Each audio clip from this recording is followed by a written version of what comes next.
Check. Can you check your mic? Chickadee check. Chickadee, check. Do you miss the I'll music? check 1, 2.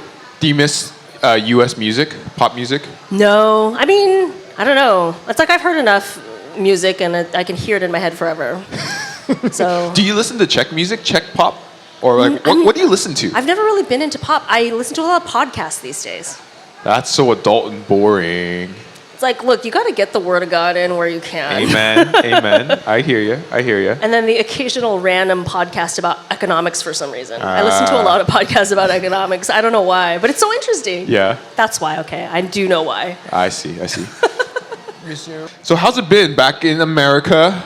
When was the last time you were in the States? Last time I was in the States was for Julia's wedding, which was like end of January 2019, beginning of February. Okay, so right before COVID. Right? No. That was a whole year before COVID. Yeah. What was it like, COVID? COVID in the Czech Republic. Well, I'd say it's probably better than it was here in a lot of ways. Because people weren't as polarized. There were some people, but it was few and far between. At least our church experience was that like there weren't a lot of people who were very militant one way or the other. I would say most of the people individually leaned kind of towards being more lax. Oh, interesting. But if there were people who leaned towards being more strict, nobody hassled them about it. Or the other way around. So I think the elders were very wise in how they kind of made the decision and then disseminated the information to the church.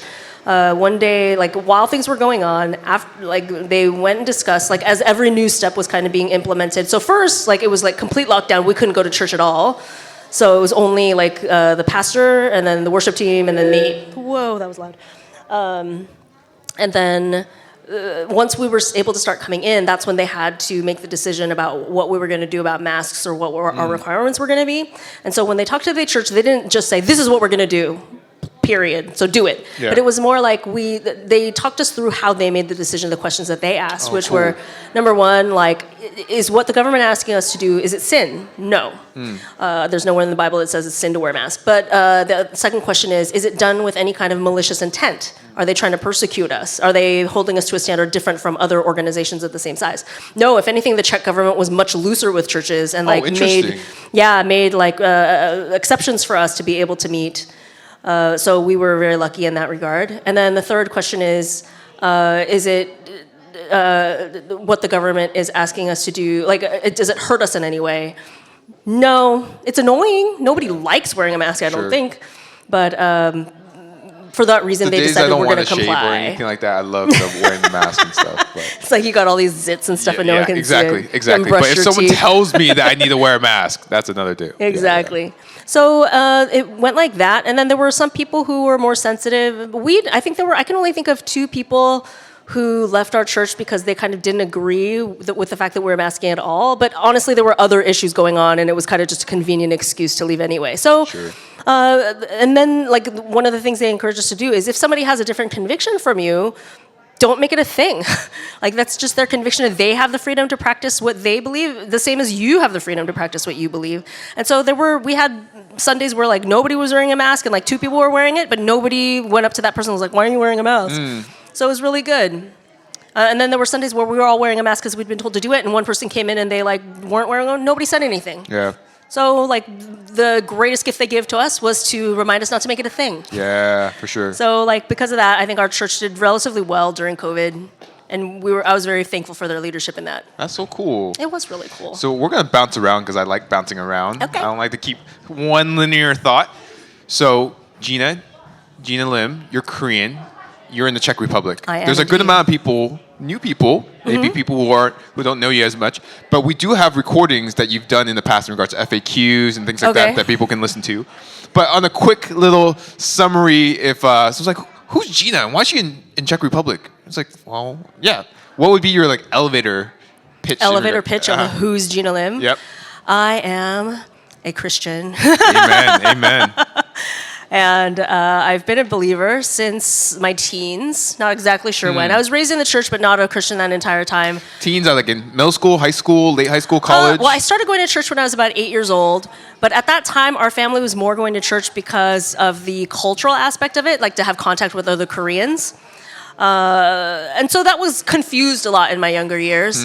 But after having been forced to go to church for many years, I was then forced into a small group Bible study that I didn't want to be a part of, but felt like I had to, or else I would be so hardcore judged. But God really used that to show me. I think, first of all, we were going through this little booklet called Lessons on Assurance, put out by Navigators. And it was the first time. How old were you at this time? I was probably 14, I think, when we started. Okay. And then through that little booklet, it was about how do you know if you're a believer? And I think it was the first time I realized that it's possible to know 100% that you are a Christian. Because even though, like, they ostensibly kind of taught the Bible in Sunday school class, and maybe there were a couple lessons where they were like taught, where it was taught well, but most of my remembrance of what I was taught was like, it was like, Jesus died on the cross for your sins. So get good grades and listen to your parents. And so I was like, I don't understand what those two things have to do with each other. Right. But play the piano, play the violin. Exactly. And I was like, I vaguely listen to my parents and I get pretty good grades, so I must be a Christian, I must be fine. Yeah. So, like, you know, but all the while, in my heart is like boiling with rage at my parents and my brother and sister, and like, you know, so discontent, angry at God for not making me pretty and like all these other things, and for making me Korean in a school full of white people. Because you grew up in Long Beach. Yeah, and black people too, but like, you know, you didn't want to, like, in that neighborhood where I knew the black people from, you didn't want to be one of them. Let's just put it that way. Yeah. But yeah. Did they be doing illegal things? Yes. Yes. Okay. Yes. Yeah. And also you they'd be had to Po. clarify. They'd be Po. We didn't want to be Po. But we were. Anyway, so from there, God just opened up scripture to me. And instead of being a good kid and like wanting to obey because I didn't want to get in trouble or because like I didn't want my mom to be mad at me, I started believing because like I actually cared about what God thought, like wanted to please him. So this is like gradual transformation that I myself didn't understand, like that it was different. But suddenly I wanted to go to church, whereas I always had to be dragged there before. And like suddenly I cared about like reading the Bible during the week. And this is around 14. And this is around 14, 15, somewhere between 14 and say 6. By the time I was 16, I'm pretty sure I was a believer. Wow. Okay.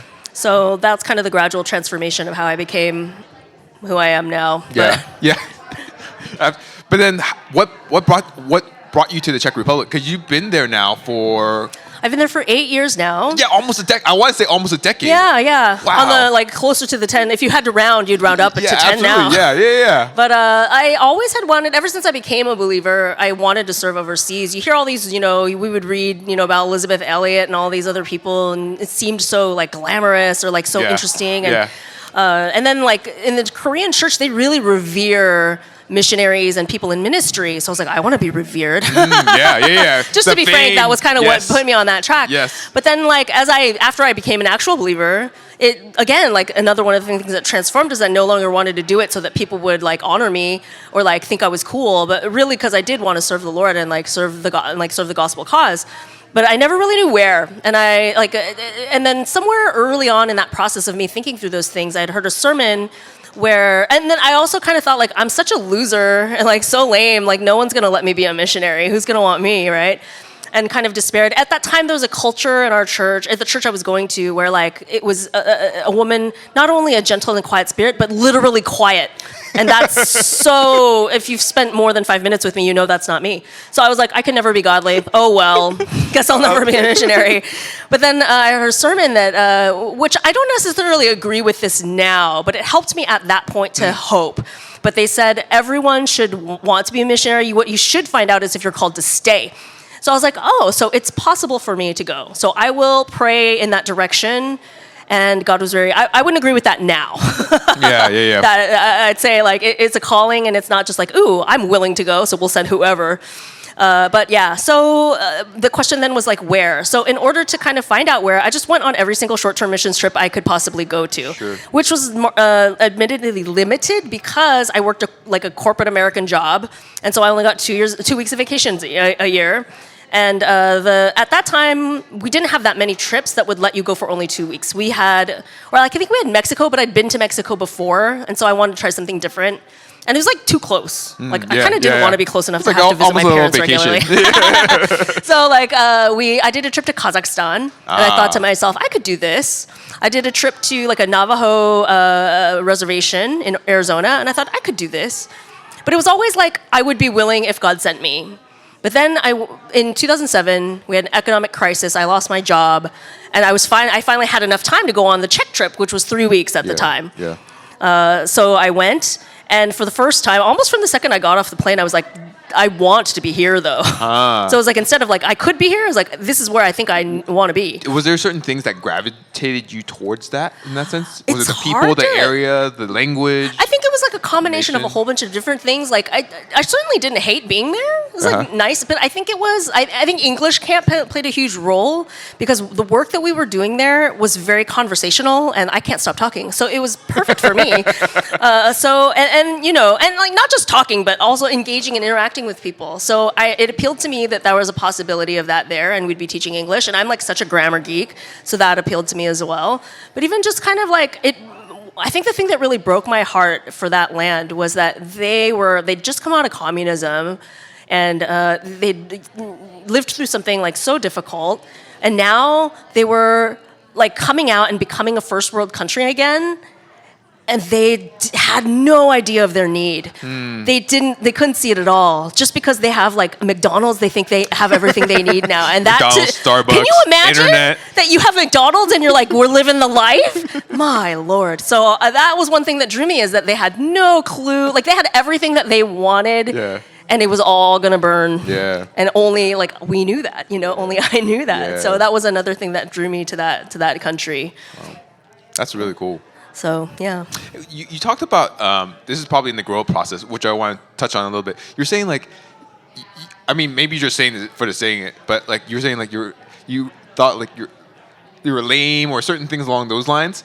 Like, how'd you process that? I mean, like obviously it's just fighting through those internal things. Yeah, I think the two things that helped me with that is, number one, the realization that everyone's lame. Yeah.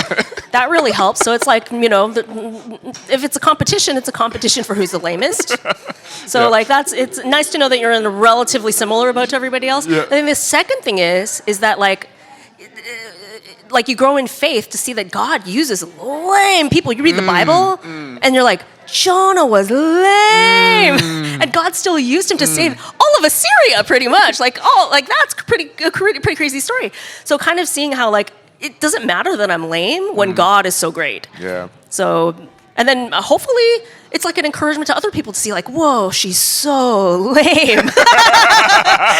It's like, I too can aspire to be a missionary. Well, the glory or the pinpoint, the spotlight isn't on you anymore. Yeah, it's on God. it shouldn't God, be. Yeah, right.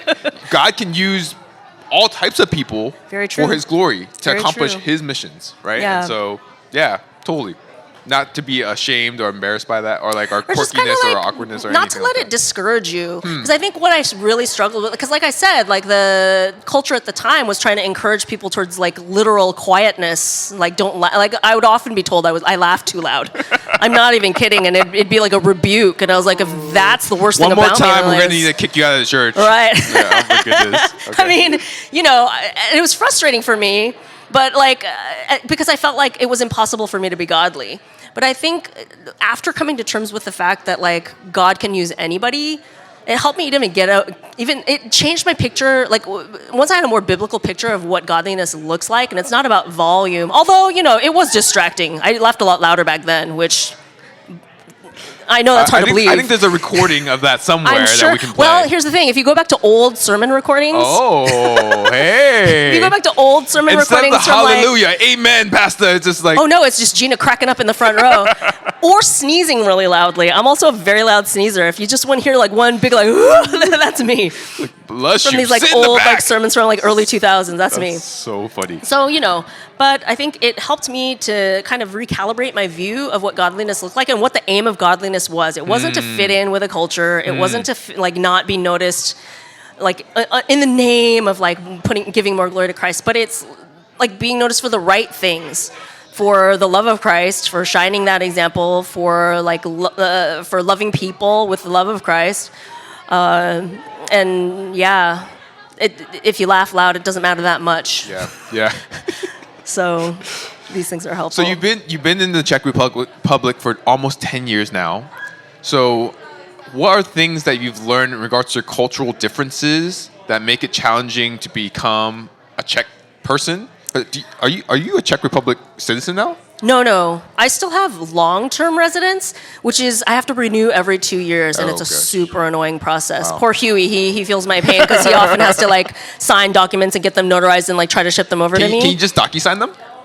No, they have to be, and like the Czech government, they're like old school. They're huge believers in like physical signatures and like stamps. They love stamps, like official stamps with like the name of the company on it and like the signature not like a of the Sanrio stamp or something not like that? a Sanrio Yeah. stamp, unless your company is Sanrio. But then like they want the signature in like a different colored ink so you can tell it wasn't just photocopied and. But anyway, they're really into like that kind of stuff. Got it. But in terms of Czech culture, it was interesting. When I went there, I thought that I would relate to the Czech people on the basis of the fact that they're white and I grew up in America. Yeah. So that must be a connection. Yeah. In the end, it's more that I grew up Korean and like poor, and they grew up like in communism, and like we relate on the basis of having grown up poor. Yeah. So yeah. like a lot Interesting. and even like in the Czech Republic, they take off their shoes when they go in the house. I can tell you what like how that encouraged my heart to see that the first time I visited a Czech, and I was like, oh, y'all clean. Oh my goodness, that's so funny. So it was surprising how like I never thought that being Korean would be one of the things that prepared me for ministry in Europe. Right? I think in terms of like relating to the Czech people, it's not because ultimately people are people everywhere, right?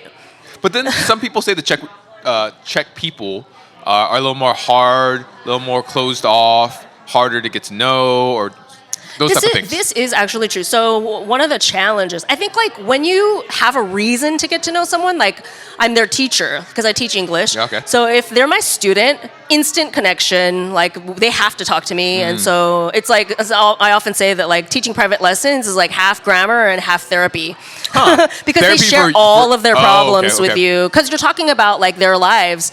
And so they tell you everything, and sometimes you're like, "Stop! Please stop." Filter. So, but if it's like, for example, your neighbors, it took 3 years before like my first neighbor said hi to me in the hallway, just like returned my dobrý den, which means like good day. You would say it out loud, And then they would kind of just silence. look at me, or I'd see them like if we were in the hallway in the flat, then they would kind of mumble their greeting and walk on because it was obvious that I lived there. But I sometimes would see them on the street, and then they would not return my greeting, and I'm not sure if it's because they didn't know I was that Asian that lives in their building.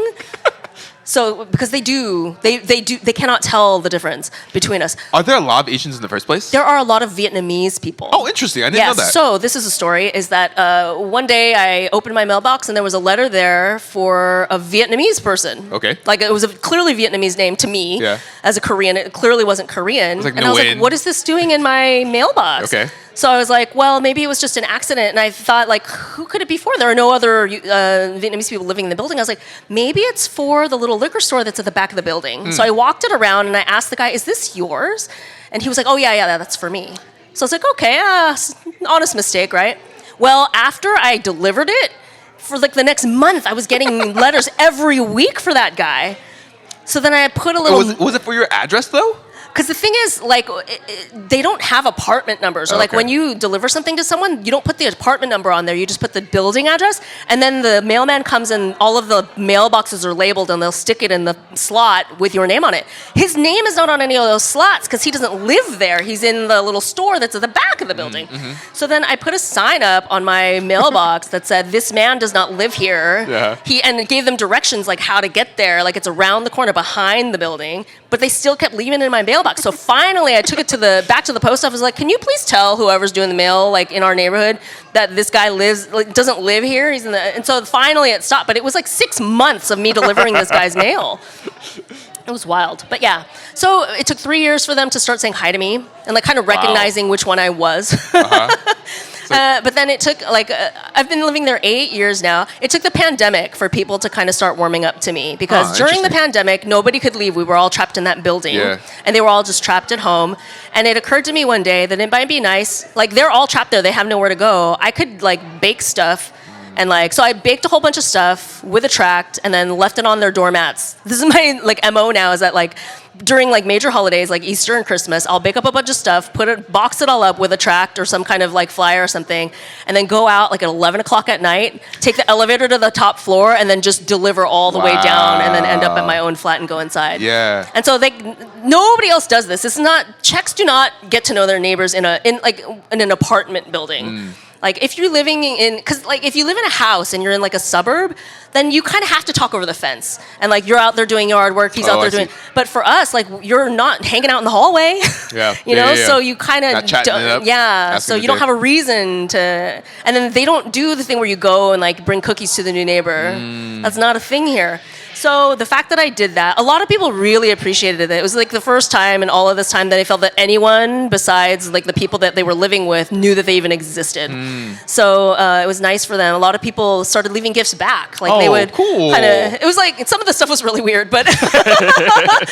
That could be a podcast another time. And then a lot of the things contain nuts, which I'm allergic to. So I kind of ended up having to either take it to church or even just throw it away. But, but that helped a lot with, I think, building bridges. And there's one family that lives like on the same side of the building as me, and like they're basically two apartments right above me, and they have two little boys. And then last year, after I left the Easter packages, they came downstairs and knocked on my door, and they asked me if they could come and hodovat.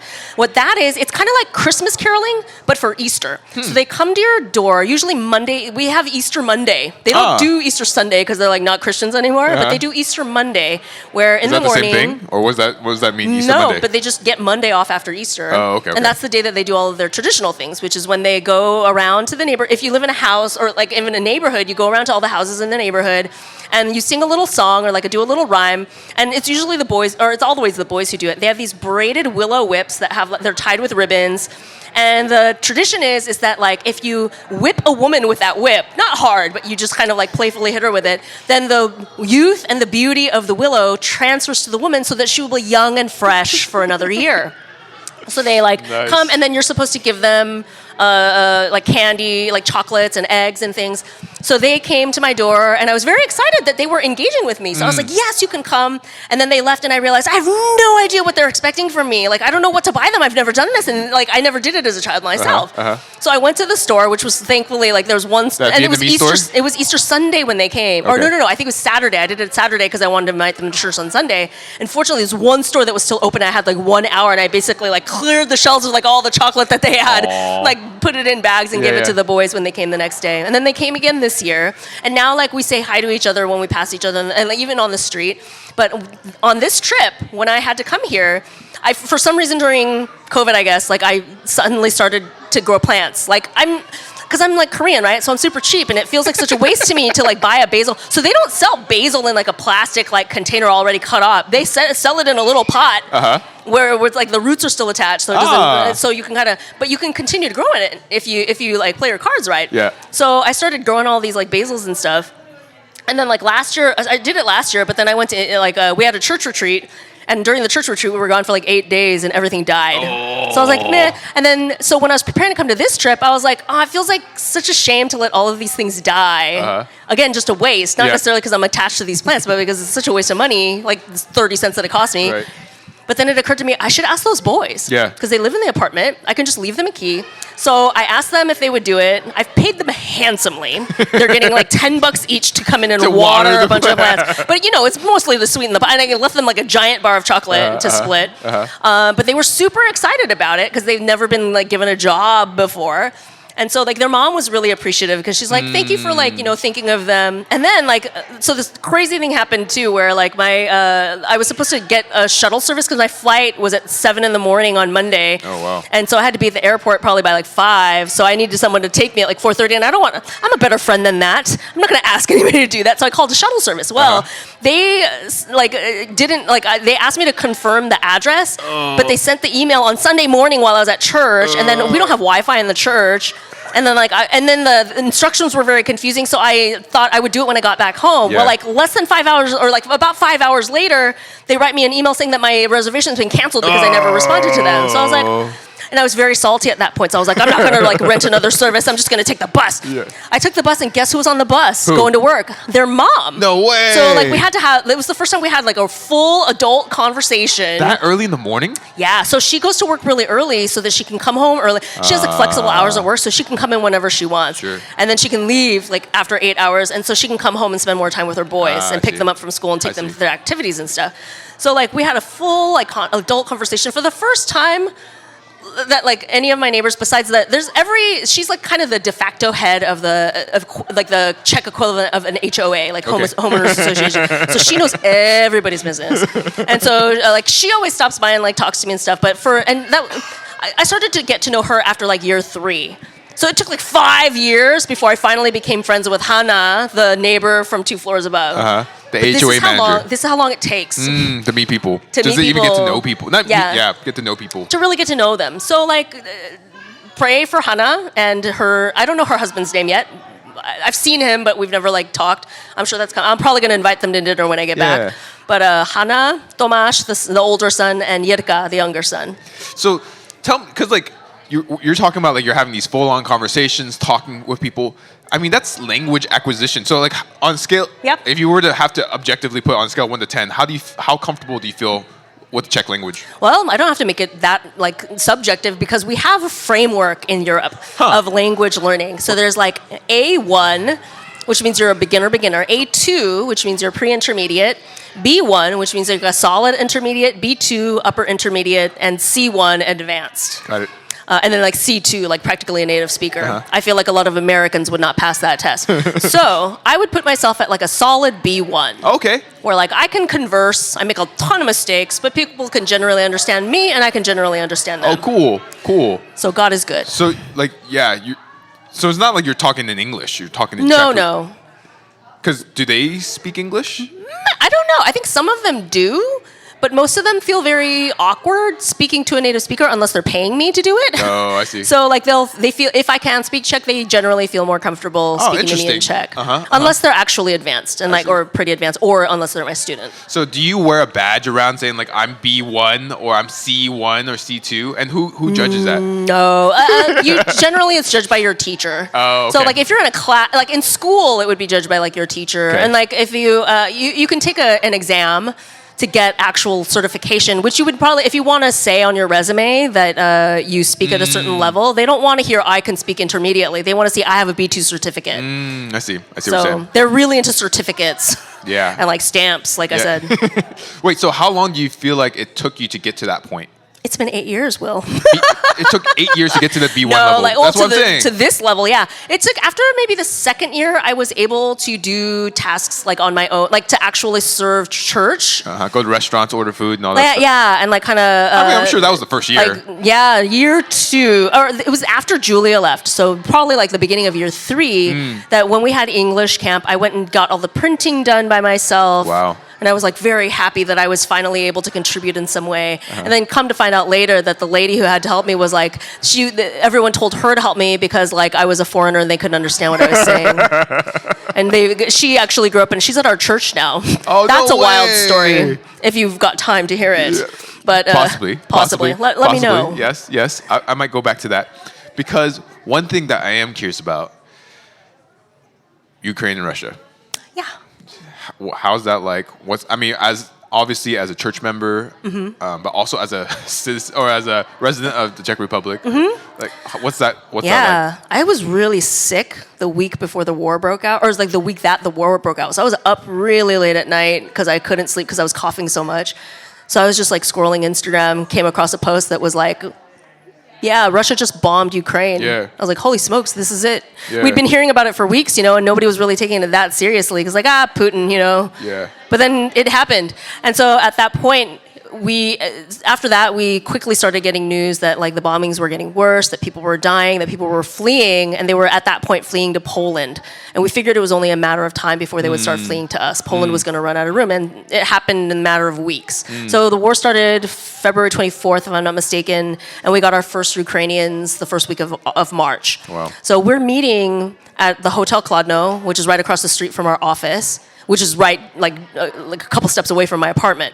But the Hotel Kladno is this old communist like building, and half of the rooms aren't even livable because it has never been renovated because they don't get enough people to come, like enough guests to justify renovating it.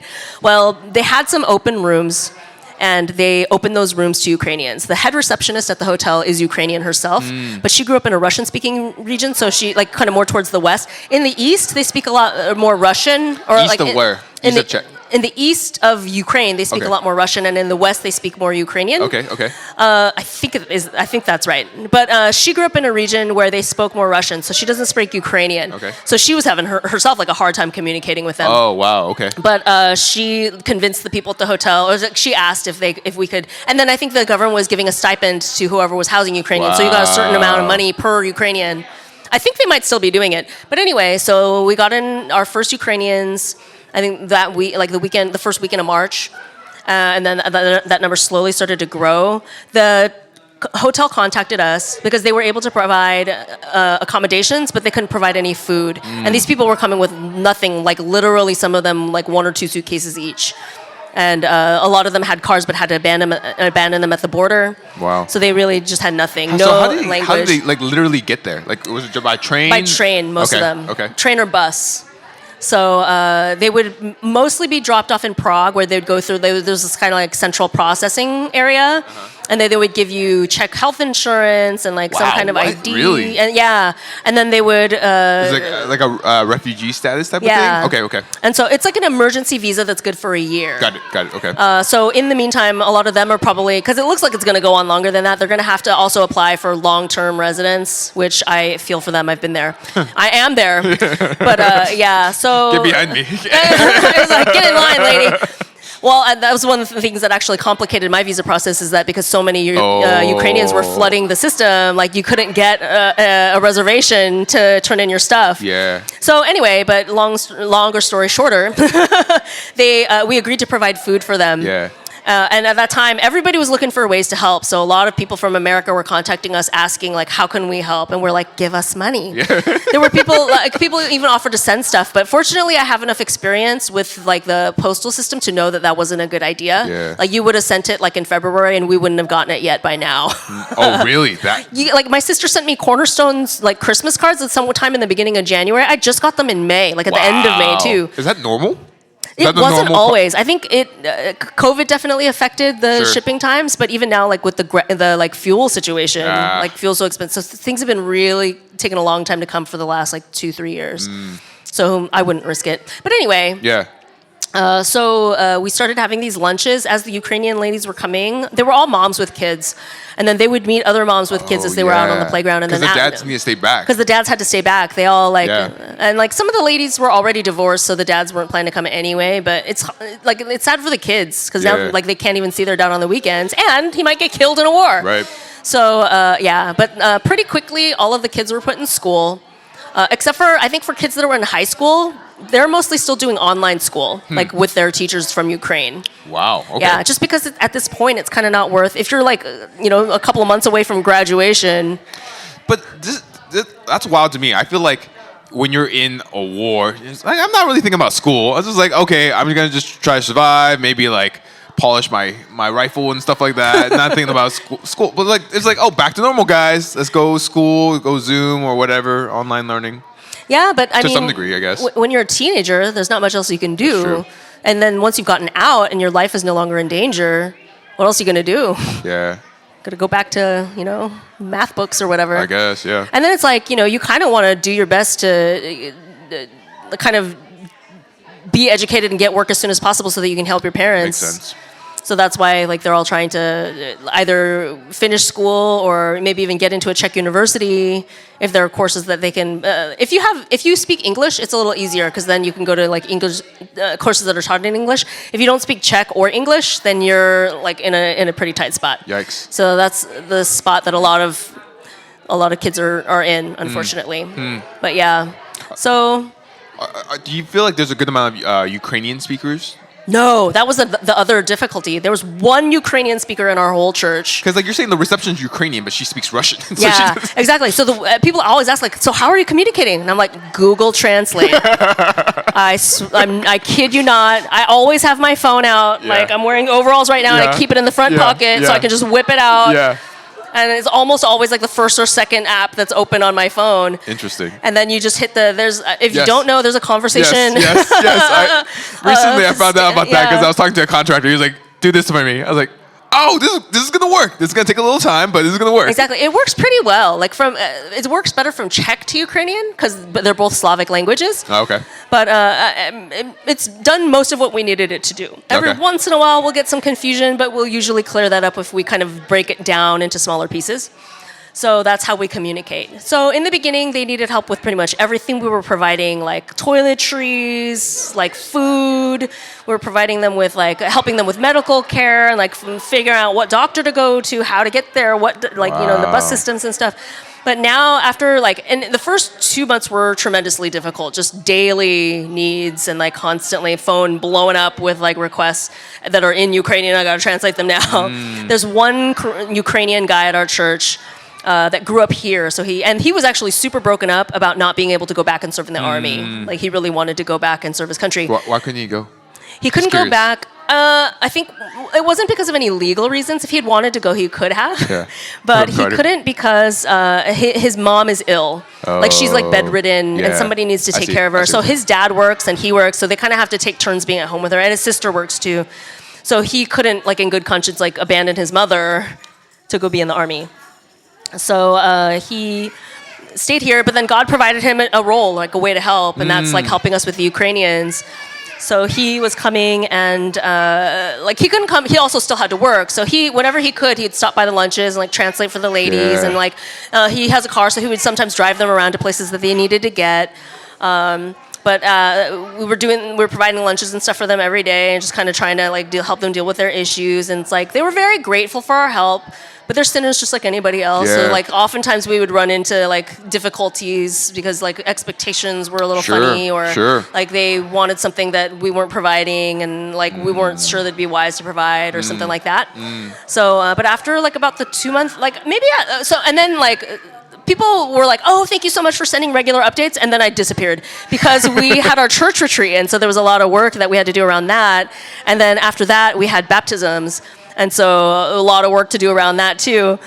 So hopefully, and then I had to come here. So hopefully when I get back, I can like send some updates and photos. But then the latest is that like almost right after the retreat, like the flood of people coming in for lunches was like drastically slowed down. Oh. Or actually, right when we were at the retreat, that was when it spiked. We got like double the number of people in like a weekend. Yeah. Because there's a group at the old vaccination center. They're staying. The state is letting them stay there because nobody cares about being vaccinated anymore. Everyone who wants to get it has already gotten it. Yeah. So. They opened up all of those rooms and let Ukrainians stay there.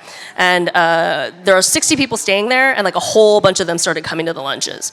And we were like, what do we do? We can't like accommodate this many people. Right. And the lunches were being provided by ladies at our church. They were cooking and bringing it for 20 to 30 people. Yeah. And so it was getting to be a question of how long can we keep this up, and should we continue to keep it up and like how do we know when to stop? Because this is like almost like we don't know when the war is going to end, right? Exactly. So we're like, I don't think we can keep doing this through the summer. And like we had to think about English camp coming up and like who's going to take care of them. And then even like with the church retreat, we ended up buying stuff and having delivered, but we can't do that for like a whole week. It's too expensive.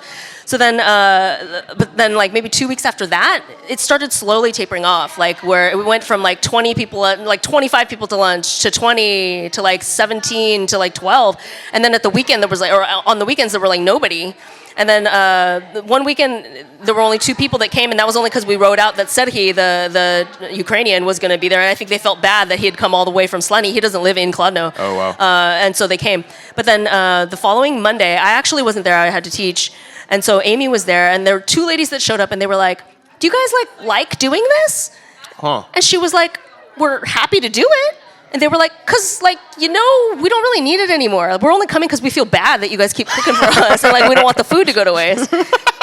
And so, just God brought it naturally to its conclusion. Yeah. And it was a huge, relief off of all of us. So, I'm curious, how they get resolved then? Because, I'm thinking there was food needed, providing in that regard. But I guess they were just coming feeling bad. So there's other ways. I mean, it's not other like they means of- were coming for weeks because they were feeling bad. It was like at that point, like the people who, like after they started getting jobs, that was when it started resolving itself. Like all the kids were in There was school. enough jobs for all those refugees that came in. I think jobs were kind of created for them. Okay. So like, or that they at least felt settled enough to be able to take care of themselves. And so they were like, cooking their own lunches, and like they had places now with kitchens where they could like buy their Wow. own food and create. And Yeah. and we are providing groceries for a number of them. So we buy them groceries weekly, and that's like our current like regular ministry to them. And then just kind of on an as needed basis, medical stuff, like helping them with medical stuff. Sure. And so it's mostly like financial support and then groceries at this point, our current ministry to them. But said the Ukrainian, we have like a Ukrainian section now kind of off to the side, and he translates sermons if they come on Sundays. But that crowd has dwindled significantly since we're no Yeah. longer providing the lunches, and they no longer feel like beholden to us. So, but they heard it, so God Yeah. knows, and he can Yeah. still use that. For so. sure, absolutely. But that's the state of things now. Interesting. Do you feel like some of the Ukrainians have dispersed to different areas? All of them are still in Kladno. Okay. Like, because it's almost impossible to find like a more permanent place to live. There are a couple of people that we know who have apartments, but they all of the ones who have that got it through Ukrainian contacts. Or like they know someone who lived here, and that's why they came to Kladno in the first place. Yeah. Or like there was a Ukrainian guy that was letting an apartment, and he's the only person. The reason why a lot of landlords aren't willing to rent to Ukrainians is because they don't know when the war's going to be over. Right. If it's going to be over next month, and like you let these people, like you're going to have to renovate again and do the deep cleaning again, so it's not worth it to them. And you went through all the paperwork or whatever. So they're hesitant to rent to Ukrainians or just to people in general who don't have permanent residence Right. or at least long-term residence. Yeah. So it's hard. And then like a lot of them will say like out of desperation, no, but I'm planning to stay here. But it's like, that's what you say now. Yeah. I wouldn't like, I'd have hesitations too, Sure. but it's a humanitarian crisis. Like, Yeah. what are you going to do? That's so interesting because like if I feel like being in Orange County, growing up in Orange County, if a refugee situation came like that to Orange County, I'm sure you. Let me just finish that thought. If a refugee situation came like that to Orange County or Southern California, I feel like yes, maybe first couple weeks, you feel really bad, want to contribute. It's like, well, this is the second month now. This is a third. Like I don't know if I can keep this up. I have a life to live, I have family, all these different responsibilities. Like how'd you guys work through that? Yeah, I think in the first, it was the same, like similar with us. Like the first couple of weeks, we were just eager to do whatever we could. And we were like constantly on the lookout for more that we could do. I think partially because we were getting all this money in and we were like, I don't know if we can like spend all of I'm pretty sure we've almost worked our way through the first batch and we're going to have to ask for more. But then as like the longevity of it kind of sank in, we didn't know how long it was going to last. Right. A lot of people even thought like it was going to be a couple of weeks, right. And then they were going to be driven back or whatever. But now it's clear that it's going to last longer than that. And so once I think after the like 1.5 month mark, around then, like before the church retreat, that's when we started having discussions about like how to proceed and like how long to provide and like what should be kind of the markers of how to offload. Like it's time to offload them or like kind of set them free, like send them out into the world. Yeah. And then like had them having a job was definitely one like mark that we were going to be looking for. Them like having figured out like their childcare situation is another thing, and then almost all of them live with other Ukrainians, so they can kind of work together to kind of manage how like childcare. So, but we didn't even really have a chance to like put any of that into action before they kind of figured it out themselves, and now don't need our help as much as they did before. So it's at a sustainable place right now where we can continue. Although, like, I might send out a call for more money soon.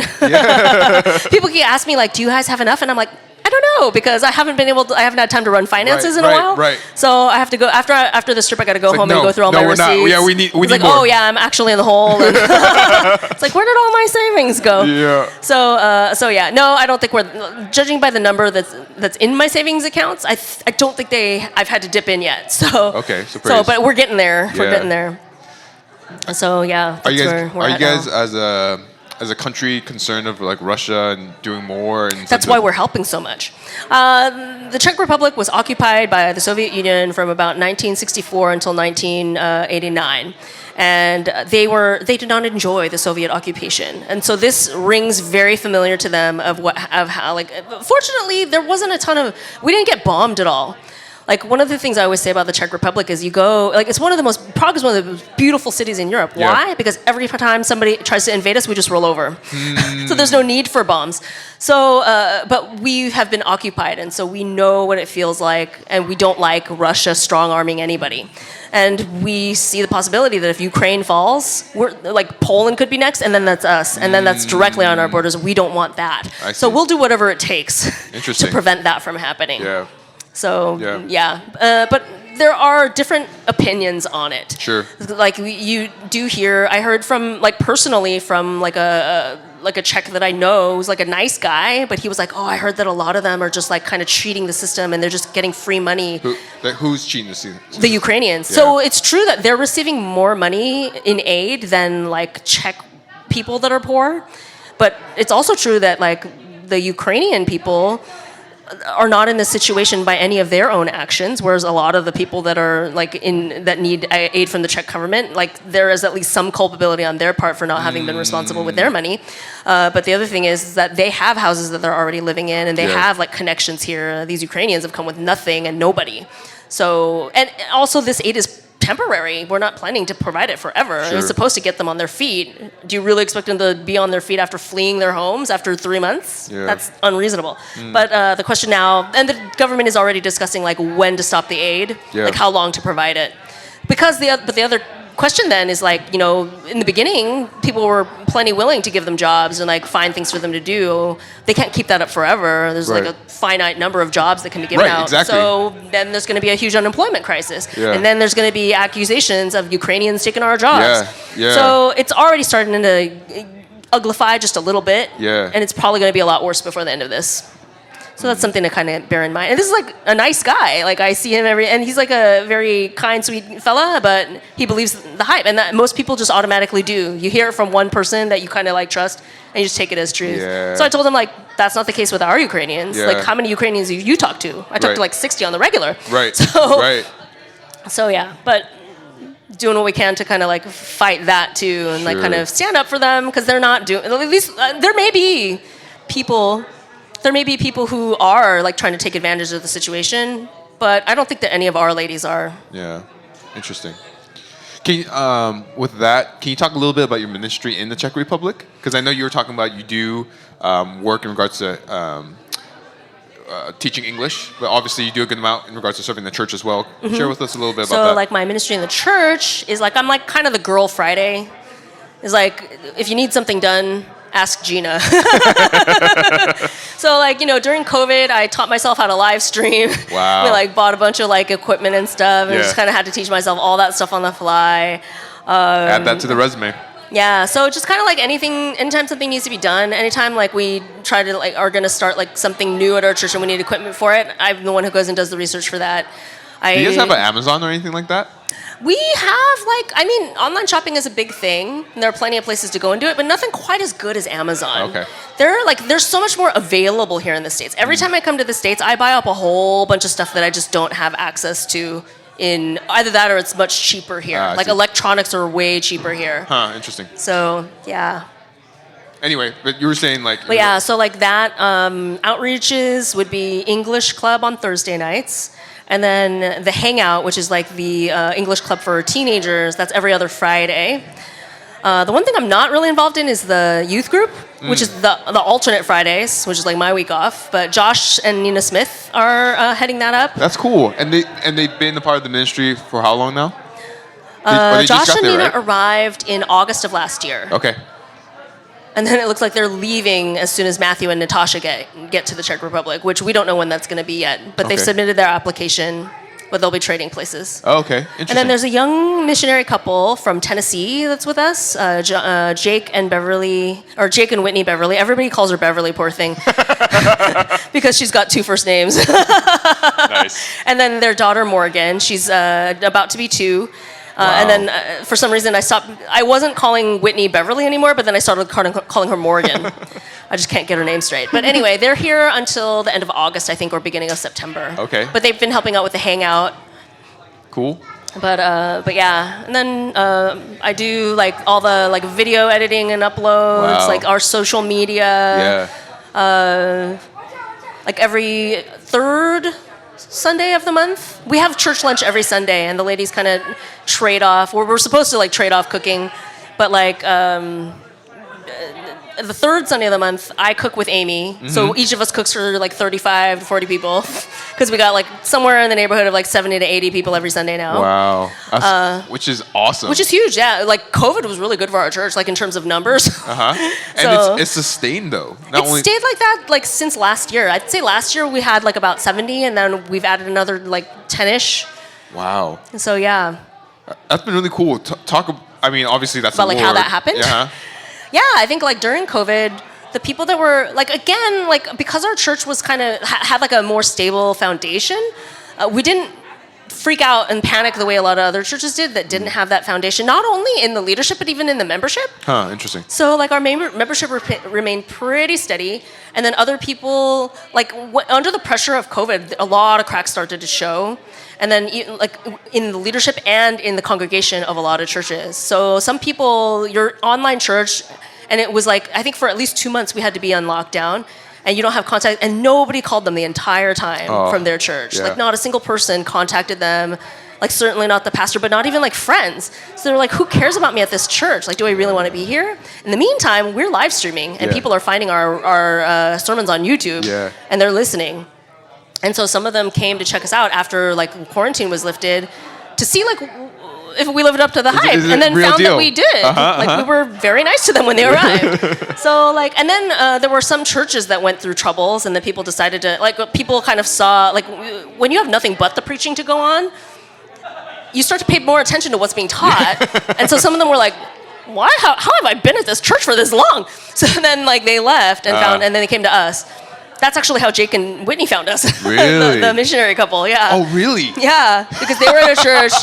They were sent to a church like in Prague, and they just kind of no like, way. you know, they were sent to serve, and then like and you know, it was kind of easier to overlook some of those things when they were there every Sunday and they were still picking up check. But then like once they were at home and the only contact they had was listening to the sermon, and they were like, what is this? Yeah. And then they were like, we don't feel comfortable staying here. So then they got in contact with another pastor that they know and asked him, he's like in a church that's like about an hour and a half north of us. And so they asked him, do you know of any churches in Prague or like in that area that we could maybe go to? Yeah. And they only had like a year left on their term. Yeah. And then he recommended us. So they came to us. It was like right after the like quarantine lifted was like their first Sunday. So funny. And then they ended up joining up with us. So. No way. That's hilarious. Even though they're missionaries are like leaving. They're yeah. So I thought they were missionaries sent to. Okay, that's so funny. Yeah, well, I mean, that's a whole other conversation. Sure. But wow. But yeah. So I mean, how can we be praying for you guys? Praying for you guys, for the Denny's, for the church. For the church, like one of our main practical needs right now is we're quickly outgrowing our space. Also, because we're meeting in a hotel, they often have other activities, for example, or like other events going on. For example, there's something happening on Tuesday, so that means that after church on Sunday, and we're having a baptism, and we've got like a inflatable pool that's going to be filled up with water. Right after the baptism, we're going to have to drain that pool somehow and take everything all of our stuff out of that hall and put it in a storage area in the back, so that they can have their event on Tuesday, and then Saturday, all of the young men of the young men's Bible study have to come in and set everything back up again, which is like, it doesn't happen that often, but when it happens, it's super annoying. Sure. So we're looking for a place, and the church in Michigan has where Josh and Nina Smith are from have donated a significant amount to us to be able to buy our own place. Wow, that's awesome. But the question is like. Number one, we have to have time to look for one, and the church, like our elders are slammed right now. This is a relatively new development, but we had 3 elders: Daniel Adamovsky, Marcus Denny, and Aleš Novotny.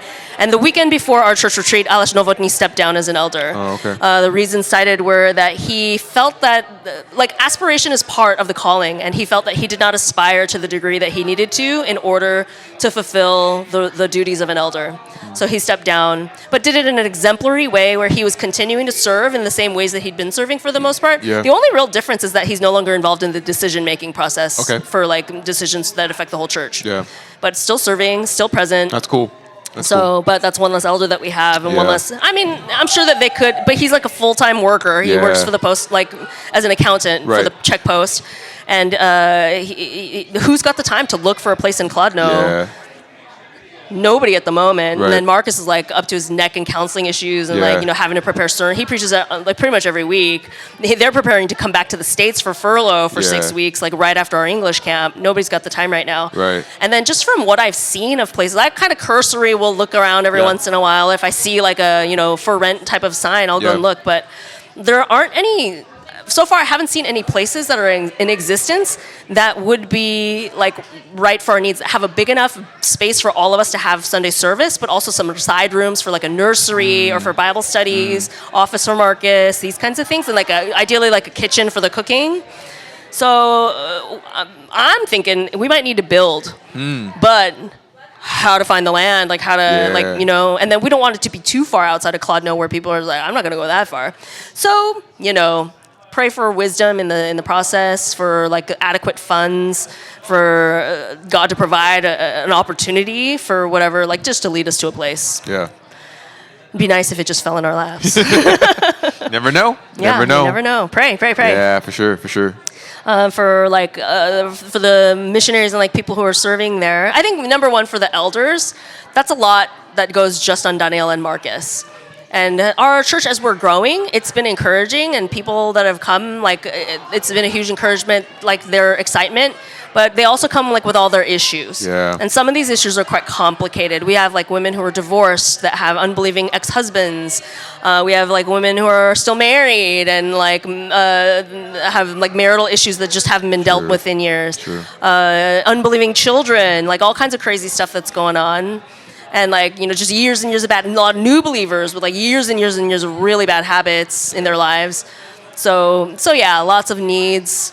And then, so just wisdom for them and unity for them. Like unity, I think, is what preserved us in the time of COVID. And we need it more than ever now. Yeah. And then for like those of us who are serving, just like even for God to provide more people. Like our church is like, I'm thankful that everybody's willing to serve, like they want to serve, but I think some of them haven't quite learned what it means to serve sacrificially yet. Yeah. They're happy to do it when they're available, but they're not necessarily willing to make themselves available, if that's true, if you get that. But and it's also like there are people who are super available and like really willing, but not very capable. And then there are people who are super capable, but they're not available and not really necessarily willing to sacrificially make that time. So it's been hard to find like consistent help. Yeah.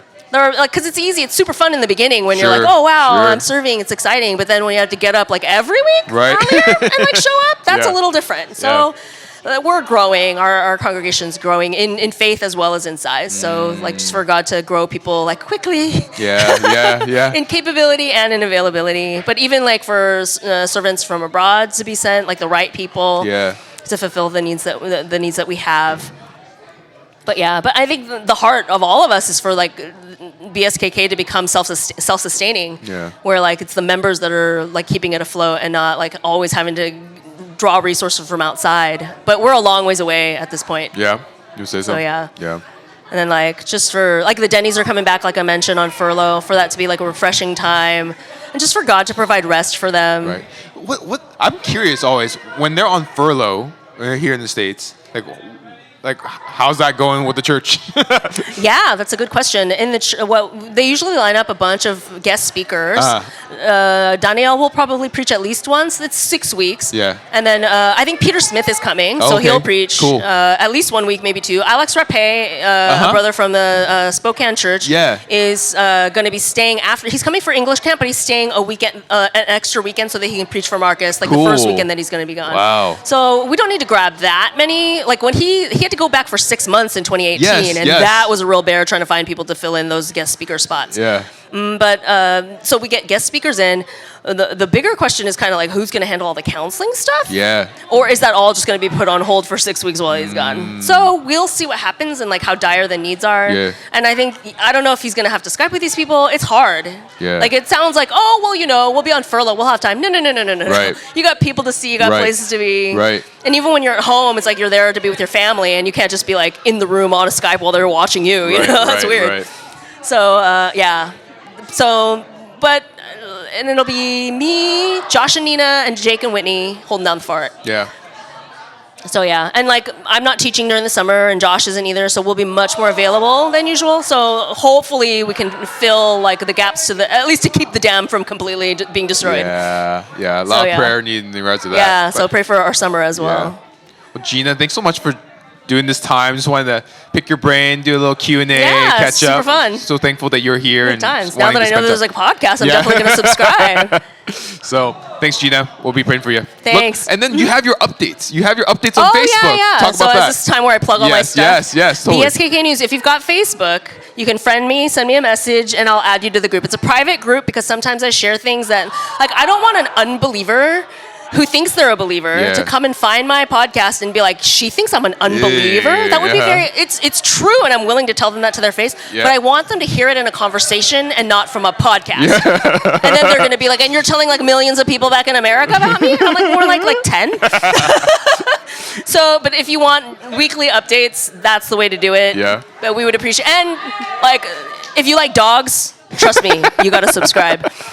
Just subscribe for that. So yeah, and then I also have a newsletter that I update very infrequently. Yeah, it's all good. But I'm trying to get better about it. You are you're doing what you can with all the things that you have on your plate. So we appreciate you, Jeena. Thanks. Thank you.